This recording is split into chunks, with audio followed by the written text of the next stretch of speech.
Right, good afternoon, everybody. Who has ever heard this statement? The customer is always right.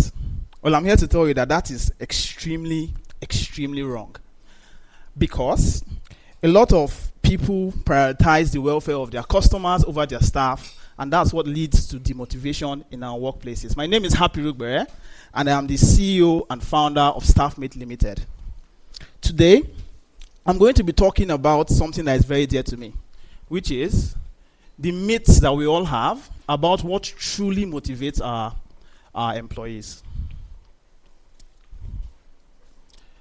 So a motivated workforce creates better corporate performance.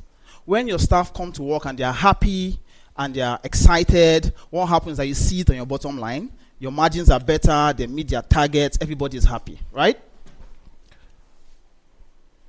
But there are a couple of myths. So a lot of people feel that different things cause motivation or demotivate the staff. So I'm here to tell you what the myths are and use research to dispel those myths for all of us. The first myth is that employees are only motivated by money. So you see a lot of people, when the employees are not working well, they try to increase salary, they try to give a lot of bonuses. That doesn't work. According to Maslow, Abraham Maslow, I know it's someone we all know, and his hierarchy of needs, we talks about there are 5 basic needs that every employee needs to have for them to be motivated. The first one is the physiological need. So that's when money comes in. All right, so physiological needs includes things like shelter, what you're going to eat, food, and that's all material things. So you can notice that immediately after it is safety. It's a safety need. So if you feel that employees are only motivated by money, what happens is that you pay them at the end of the month, they satisfy that need, and you don't satisfy the need for safety, they are demotivated. And this was proven by Abraham Maslow in 1969. The second myth of motivation is that nothing motivates employees like fear.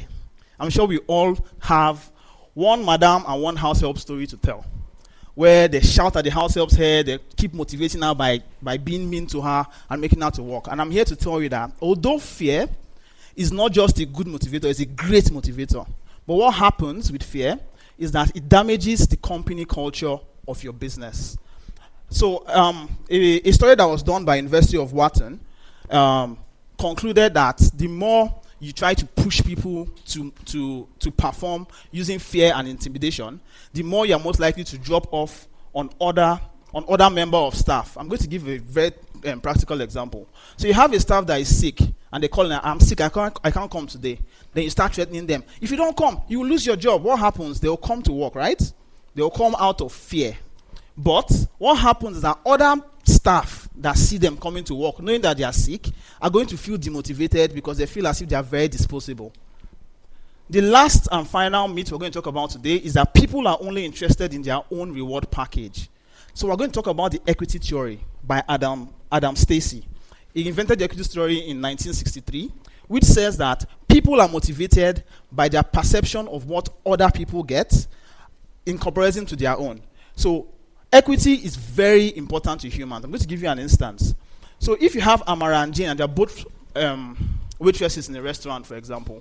Amara is very hardworking. She comes in early. She meets her targets. She's very kind to customers. But Jane, on the other hand, comes very late. She's always nagging. She's always complaining. She's always calling in sick.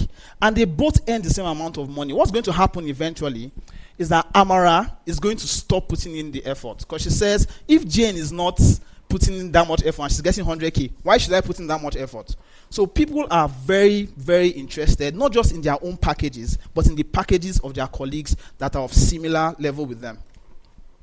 All right, so in summary, there are 3 major myths I'm trying to dispel today, which is that money does not motivate our employees. Money alone would not motivate our employees. Also, using fear and intimidation tactics will destroy the company culture. And finally, that the equity theory, as I said, shows that when one person is motivated, when one person is earning a particular amount of money and putting in the work, other people should earn less if they're not putting as much work. Thank you very much. So in summary, there was a study done by the Harvard Business Review by Boris and Lee that said that there are 4 major drives that actually help people to be motivated in the workplace. I call them the ABCD, which means the drive to acquire. This is where rewards and salaries come in. The drive to bond, so how well do they feel as if they're part of a team? The drive to comprehend, do they understand the job they're coming to come and do? And the drive to defend, which is, are they going to sack me very soon?